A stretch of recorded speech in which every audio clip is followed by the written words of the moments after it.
Yun, orasyon sa panaginip at mga bumubulong na orasyon sa akin. Yan, yung mga katanungan niyo po yan. Yung mga bumubulong orasyon, tsaka yung nadidinig niyang mga orasyon, napapanaginipan niyo orasyon. Paano ba nangyayari to? Tara, kagimat.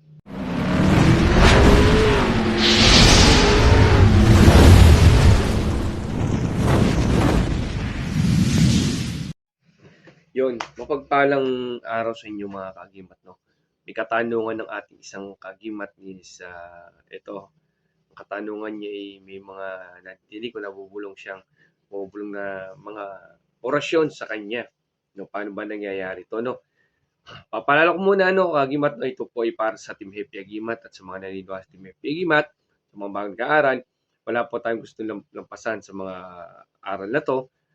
Yung mga hindi po naniniwala sa amin ay skip nyo lang po para hindi po kayo magka-problema. Okay? Ayaw po na pagtatalo. Ito lang po sa may paniniwala po. No? Yun. Tara, pag-usapan na natin yung katanungan ni Kuya. Ito yung katanungan ni Kuya. Yon, palang gabi sa inyo, no? Ayan yung mga tanong ni Kuya, no? Marami kasi mga pangyayari din kasi na nangyayari sa part ng orasyon, no? Yung isa kasi, meron kasi mga sinasabi natin ng mga gabay na tuwing natutulog tayo, pagising natin ng umaga, meron tayo ng panaginipan ng mga orasyon na binibigay ng mga gabay natin sa pamamagitan ng mga panaginip, no?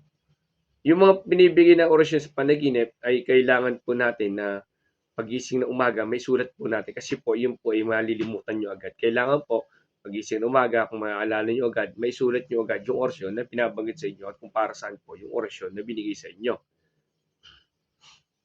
Meron din pong orasyon na sinasabi natin mga katang isip. No, meron kasing tunay na binibigay sa mga ganan, panaginip, ano, meron kasing mga bulong-bulong lang na nagiging katang isip lang, may katotohanan tsaka merong hindi. Meron kasing orasyon na every time ganito po. Yung every time nag-aaral tayo ng orasyon ng ganan, mga Latin, yung mga binabasa natin, sa dami natin binabasa. May time kasi na minsan na gumagana yung senses natin na dito, hindi senses, parang ganun na rin siya. Na yung nababasa natin, nare-remind sa atin.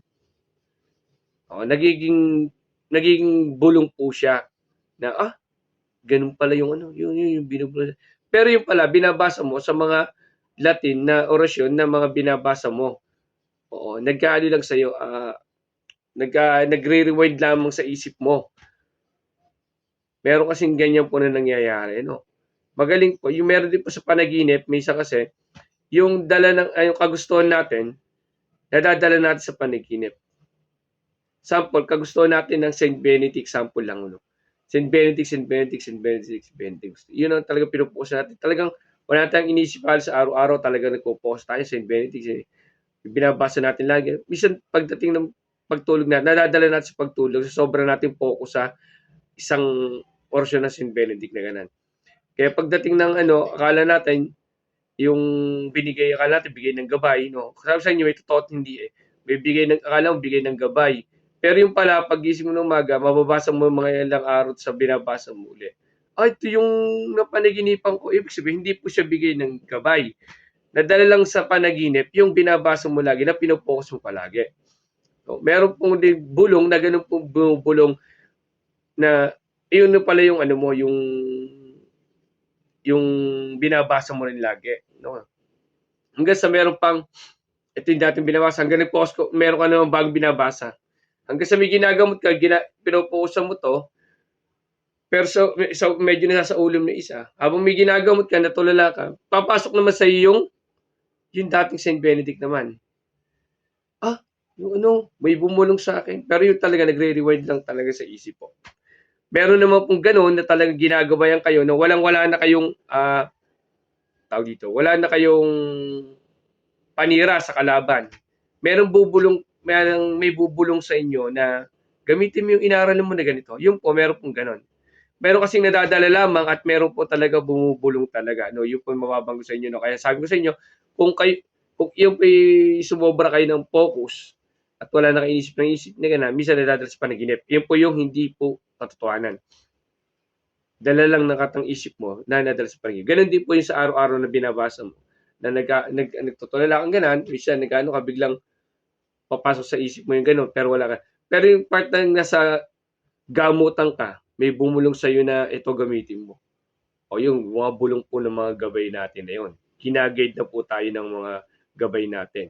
Sa panaginip po, kung wala po sa inaaral nyo, yun po yung bigay po ng mga gabay na gagabay sa atin. O may kaibigan na gusto mo pagkaibigan, nagbigay mo orasyon po, no? Opo, yun po, no, sana maunawaan po ninyo na meron po kasing naging katang isip, merong hindi po.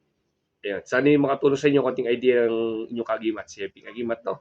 At masama din kasi, yung sasabi ko sa inyo, masama din kasi sobrang focus sobrang po sa aral spiritual. Kailangan po kasi level yan. So, kailangan din na-relax din isip natin. Hindi albong Lunes hanggang Linggo, puro aral tayo. Hindi po. Bigyan nyo natin yung Linggo talaga, ipahinga natin.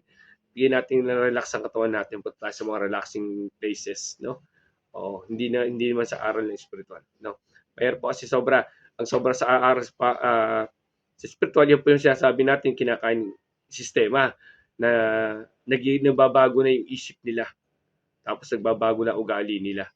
Ayun po, no? Kaya dapat po, focus kayo, family, trabaho, spiritual. No, hindi po pwedeng puro spiritual po. Iyan po yung kakainin ng sistema. Yan. Sana yung makatulong po sa inyo konting kalma. Maraming salamat. God bless po sa inyo lahat.